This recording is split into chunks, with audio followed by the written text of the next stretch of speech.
हजारों किलोमीटर दूर आज एक देश दूसरे देश से लड़ रहा है। उसका असर हमारे आपके घर तक दिखाई दे रहा है। आपके हमारे परिवार तक उसका भविष्य का खतरा मालूम पड़ रहा है। इजराइल और ईरान के बीच में जो युद्ध चल रहा है वो केवल मिसाइलों का युद्ध नहीं है और टैंकों का युद्ध भी नहीं है। ये लड़ाई सभ्यता बनाम कट्टरता की है। ये लड़ाई टेक्नोलॉजी और आतंकवाद का है। यह लड़ाई सच्चाई और भ्रम। और आप सब जान रहे हैं, सवाल यह है कि भारतवासियों को इसमें क्या करना चाहिए, क्या हमारी क्या भूमिका होनी चाहिए। सबसे पहले अपने अंदर से ये कट्टरवाद की भावना, नफरत की भावना जो इन लोगों ने पैदा किया है उन्हें निकालना होगा।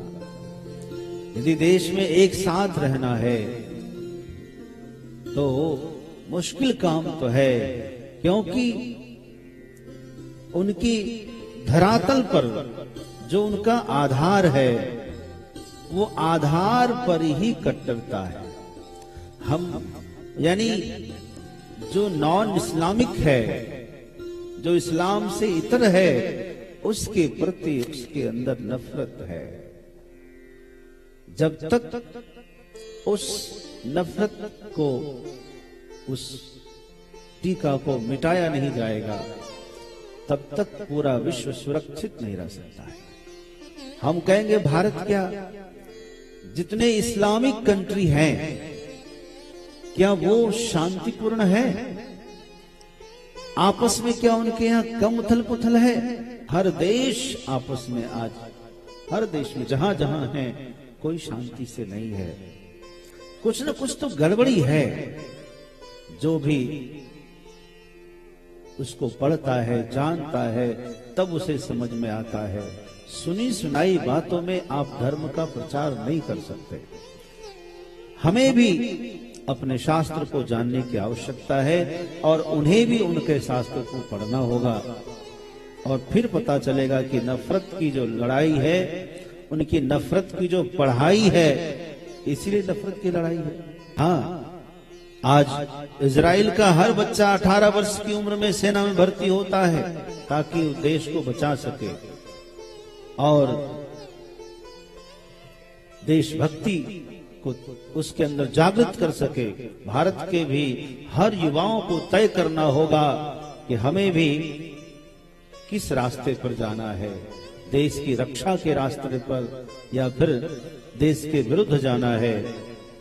आज आप देख रहे हैं देश की राजधानी में ऐसी पढ़ाई पढ़ाई जाती है कि कन्हैया कुमार जैसे देशद्रोही पैदा होते हैं और वो भारत के टुकड़े होंगे ईशा अल्लाह के नारे लगाते हैं।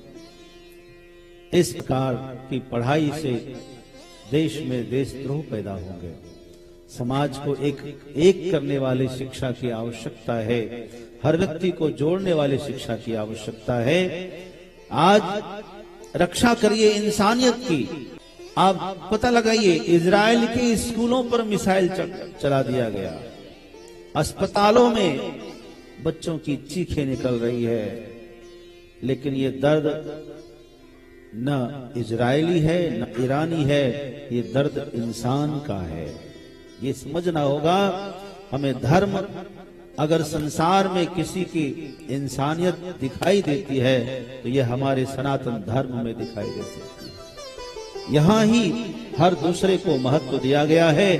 भारत को, अपने भारत को शांति दूत बनाइए। मैं आह्वान करता हूँ, हमारा देश हजारों वर्षों से वसुधैव कुटुंबकम की बात करता आ रहा है और इसी पर चलता भी आ रहा है। इसी की भावना से हम विश्वास करते आए हैं कि विश्व एक परिवार है और दूसरे देश सिखाते हैं कि विश्व एक बाजार है।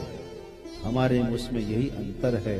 हम परिवार समझकर दूसरों का पालन करते हैं, पोषण करते हैं और दूसरे लोग व्यापार, विश्व को बाजार समझकर उसका शोषण करते हैं।